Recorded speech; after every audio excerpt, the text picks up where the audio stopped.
Hi viewers, আমি আবার চলে এসেছি একটা দারুণ মজার রেসিপি নিয়ে। আক্তার স্পেশালি সবাইকে স্বাগত। কলার তো অনেক কিছু খেয়েছেন, আমার মনে হয় না কখনো কলার পরোটা খেয়েছেন। আজকে আমি সেটাই আপনাদের দেখাবো। তার জন্য দুটো কাঁচা কলা নিয়ে নিয়েছি, ভালো করে ধুয়ে আমি কলাগুলোকে সিদ্ধ করতে বসিয়ে দিয়েছি। কলাগুলোকে খুব ভালোভাবে সিদ্ধ করে নেব। কলাগুলো আমার সিদ্ধ হচ্ছে।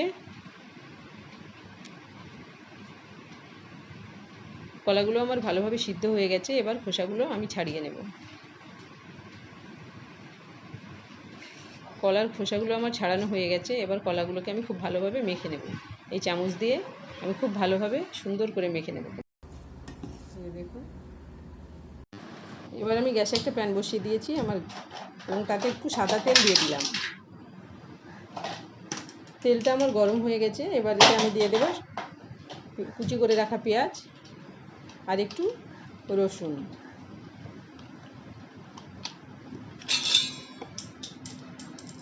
এবার এগুলোকে আমি একটু ভেজে নেব,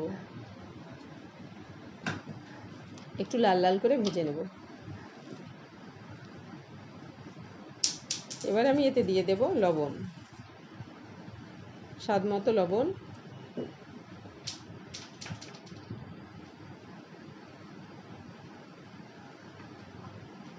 একটু হলুদ,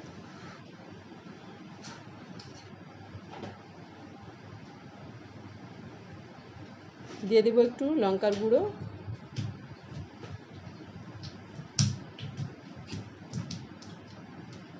আর দিয়ে দেবো একটু আমি সাদা গোলমরিচের গুঁড়ো,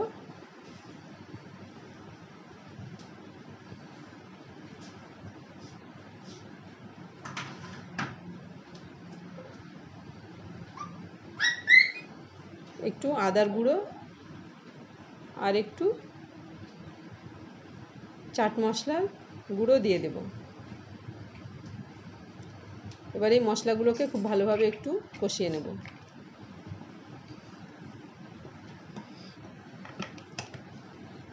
এবার আমার মশলাগুলো কষানো হয়ে গেছে, একটু ভাজা হয়ে গেছে। এবার এতে আমি সিদ্ধ করে রাখা কলাগুলো দিয়ে দেব।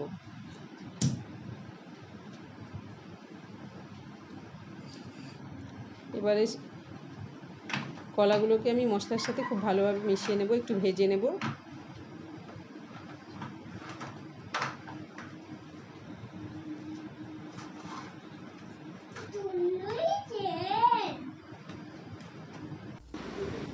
খুব ভালোভাবে আমি কলাগুলোকে মশলার সঙ্গে মিশিয়ে নেব।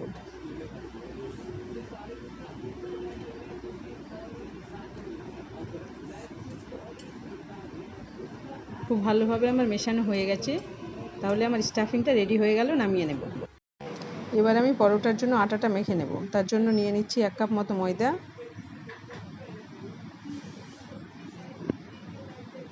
2 কাপ আটা,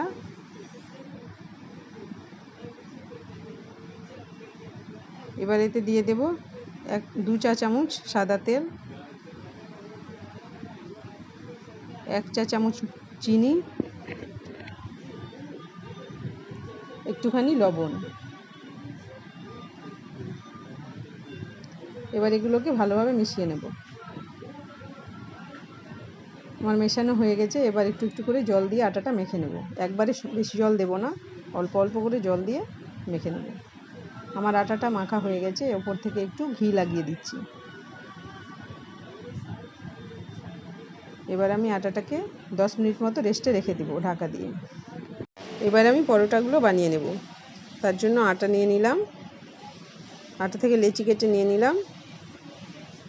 এবার এটা কিছুটা গর্ত করে দিয়ে ওর ভেতরে স্টাফিংটা দিয়ে দেব।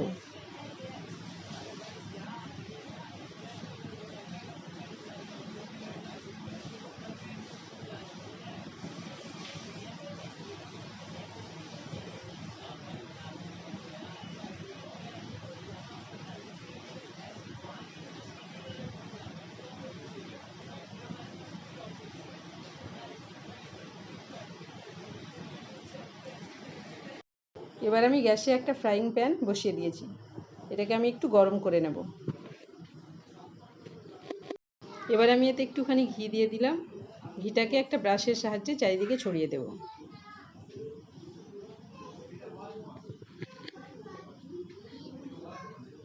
এবার পরোটাটা আমি দিয়ে দিয়েছি, এটাকে ভালোভাবে ভেজে নেব। আমি ঘি দিয়েই ভেজে নিচ্ছি, আপনারা চাইলে সাদা তেলেও ভাজতে পারেন। আমি ঘি ওপরে দিয়ে দিলাম, চামচ দিয়ে ঘিটাকে চারিদিকে ছড়িয়ে দেব।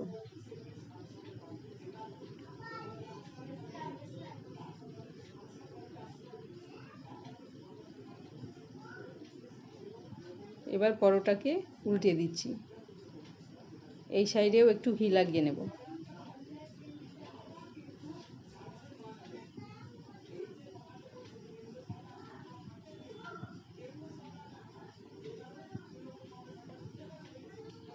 চামচ দিয়ে চারিদিকে ছড়িয়ে দিচ্ছি।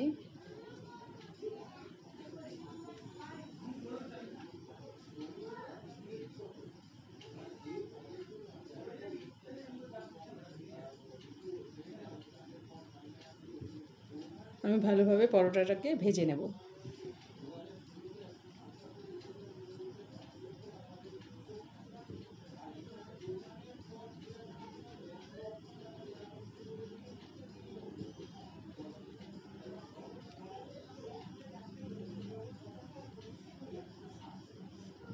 এই সাইডটা ভাজা হয়ে গেছে, উল্টো পিঠটা ভাজা হয়ে গেলে আমি এটাকে নামিয়ে নেব।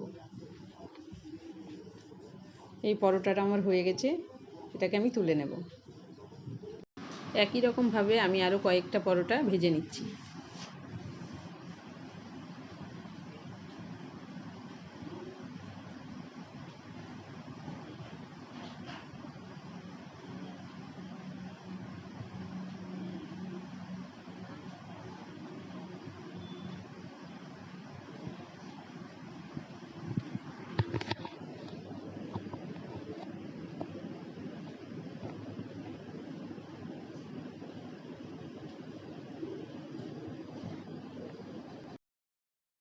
তাহলে আপনারা দেখতেই পেলেন কাঁচা কলা দিয়ে কি অসাধারণ একটা খাবার তৈরি হয়ে গেল।